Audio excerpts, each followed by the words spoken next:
Another key element is lighting. So, sorry, I'm not sharing my iPad with you now. So we've got eye contact, sitting versus standing, and lighting. Now, if you think about how many times you have been talking to somebody online and they look like this. Have you experienced that before, where you can't see their face? They're just sort of a silhouette in the shadows because they might be sitting in front of this big, beautiful window, which is stunning, except that you can't see them at all. So you're missing out on a whole lot of their visual communication. And if you're doing that, then it's your audience that's missing out on your visual communication.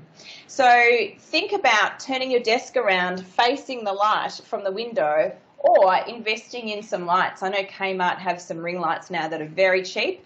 And again, in the first lockdown, I simply faced my desk at the window and I found a lamp that was about $15, I think, from Kmart that was sitting in one of my kids' rooms. And I got that out and it made a big difference to how I was lit up. So lighting makes a big difference too.